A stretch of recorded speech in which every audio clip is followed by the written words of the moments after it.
मैं अब निदेशक प्राथमिक शिक्षा सर से आग्रह करूंगी कि इस प्रोग्राम के लक्ष्यों के बारे में बताएं हमें और हमें प्रेरित करें। धन्यवाद किरण जी। माननीय शिक्षा मंत्री महोदय, आदरणीय अपर मुख्य सचिव महोदय, एसपीडी सर, यहाँ उपस्थित शिक्षा विभाग के तमाम पदाधिकारीगण तथा YouTube लाइव के माध्यम से जुड़े हमारे विभागीय अधिकारीगण और सभी विद्यालयों के प्रधान शिक्षक शिक्षकगण, जैसा कि हम सब जानते हैं, अगर किसी भी बच्चे को अपने प्रारंभिक 2 या 3 वर्षों में सही पोषण नहीं मिले तो स्वास्थ्य से संबंधित अनेक गंभीर बीमारियां होती हैं, जिसे हम स्टंटिंग, वेस्टिंग, मैल न्यूट्रिशन, अंडर न्यूट्रिशन के नाम से जानते हैं। और बाद में चाहे हम कितना भी पौष्टिक आहार उसे दें, जब ये समय निकल जाता है तो उसकी क्षतिपूर्ति नहीं की जा सकती है और जो सर्वांगीण विकास उस बच्चे का हो सकता था, जो अपने मैक्सिमम कैपेबिलिटीज को वो प्राप्त कर सकता था, वह नहीं कर पाता है। ठीक उसी प्रकार 85% जो क्यूमुलेटिव ब्रेन डेवलपमेंट या मस्तिष्क का विकास है, वह 6 वर्ष के पूर्व ही होता है और उस समय अगर मस्तिष्क को सही पोषण अर्थात गुणवत्तापूर्ण शिक्षा नहीं मिले तो जो सीखने में जो एक कमी रह जाती है, ग्रेजुअली उसकी प्रतिपूर्ति करना उतना ही कठिन होता है और उन बच्चों के लिए फिर कैचअप कर पाना बहुत ही मुश्किल होता है। इसी उद्देश्य से जो हमारी नई शिक्षा नीति है, उसमें FLN यानी फाउंडेशनल लिटरेसी और न्यूमरेसी, आधारभूत अक्षर का ज्ञान और संख्या ज्ञान, यह प्राप्त करना इसे सर्वाधिक महत्वपूर्ण बताया गया है। और अगर हम इसकी बात करें तो इसे सामान्य भाषा में अगर हम FLN के बारे में पूछे तो इसका अर्थ है समझ के साथ पढ़ना, लिखना, जो बेसिक जोड़ घटाव गुणा भाग के कार्य हैं वो, और जो हमारे रोजमर्रा की जिंदगी में जो हमें व्यवहारिक कौशल को चाहिए होता है, बुनियादी कौशल, वो प्राप्त करना। इस पूरे मिशन के मुख्य रूप से यही 4 उद्देश्य हैं। अब हम देखें तो जब हम निपुण भारत या निपुण बिहार इस कार्यक्रम की बात करें तो इसमें 8 बहुआयामी उद्देश्यों की बात की गई। मैं इस पर सिर्फ पहले बिंदु पर चर्चा करना चाहूंगा, जिसमें कि खेल, खोज और गतिविधि आधारित शिक्षा शास्त्र की बात कही गई है। हम जितने भी मॉडर्न पेडागोजी से संबंधित रिसर्च पढ़ें, उन सब में खासतौर पर प्रारंभिक कक्षाओं के लिए रोट बेस्ड लर्निंग को बहुत ही कम प्रभावी बताया गया है। यानी जहां पर बच्चों को सिर्फ पाठ्यक्रम की पुस्तकें पकड़ा दी जाए और उनके सामने बस उसे रीड आउट कर दिया जाए, तो अपेक्षाकृत वैसे माहौल में, वैसे पढ़ाई लिखाई के तरीके में बच्चे उतना नहीं सीख पाते हैं, जहां पर उन्हें सिखाने और समझाने के लिए play based, activity based, game based learning use की जाए, जहां पर बच्चों में सीखने के प्रति कौतूहल का विकास किया जाए। तो इसीलिए इस पूरे जो भी 8 उद्देश्य यहां पर हैं, तो सबसे महत्वपूर्ण है इसमें पहला उद्देश्य कि बच्चों को एक जॉयस लर्निंग एनवायरनमेंट प्रदान किया जाए, जिसमें कि उनके सीखने की क्षमता, ताकि वो पहले पढ़ना सीखें और उसके बाद फिर सीखने के लिए पढ़ें, यह विकास हो सके। और इसमें हमारी जो विंडो ऑफ अपॉर्चुनिटी है, हमें मुख्यतः बच्चा जब हमारे यहां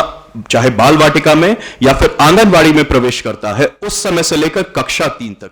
यही हमारा टारगेट ग्रुप है और हमें FLN के अंतर्गत जितने भी कार्य करने हैं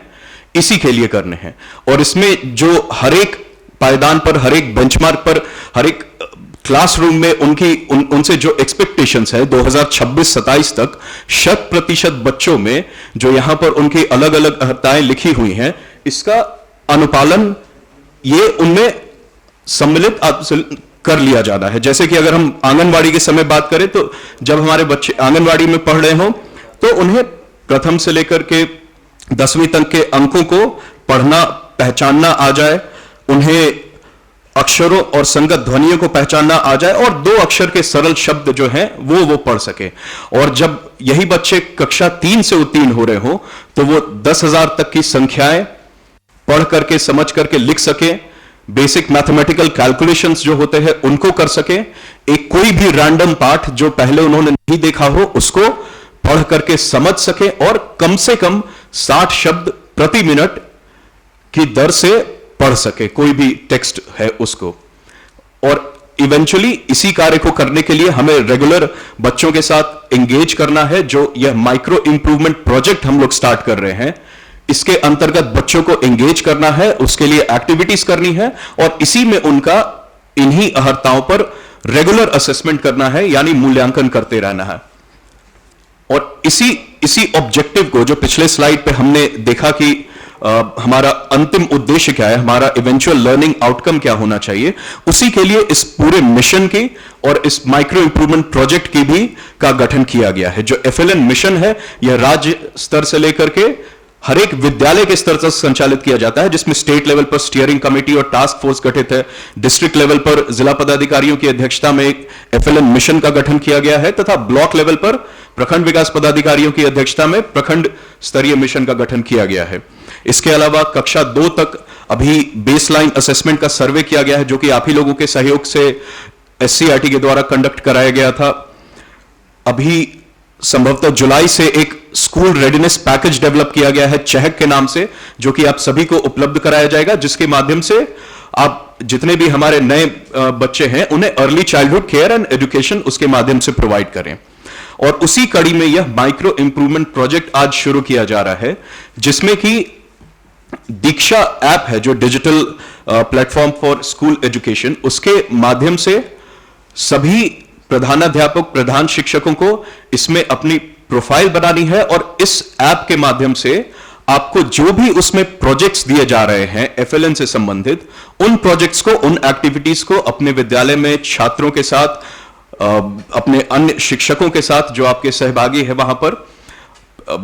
वहां के विद्यालय शिक्षा समिति के साथ और वहां के जो पेरेंट्स टीचर ग्रुप है उनके साथ बैठकर इन एक्टिविटीज को करना है। तो आज के इस पूरे कार्यक्रम का यही उद्देश्य था कि हम अपने सभी शिक्षकों को जोड़कर इस प्रोग्राम से सेंसिटाइज कर सके, इससे आपको अवगत करा सके, इसकी जो महत्ता है उस पर, उसके बारे में आपको बता सके और इन टर्न आप लोगों से इसके बाद यह अपेक्षा होगी कि आप सभी दीक्षा ऐप डाउनलोड करेंगे, उसमें अपना प्रधान शिक्षक का या शिक्षक का रेस्पेक्टिव प्रोफाइल क्रिएट करेंगे और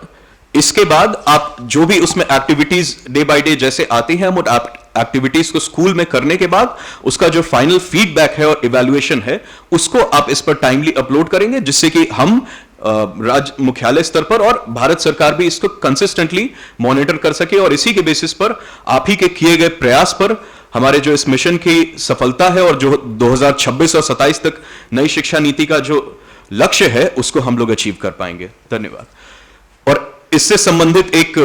और इंफॉर्मेटिव वीडियो है, मैं रिक्वेस्ट करूंगा टीम से उसे एक बार प्ले करें।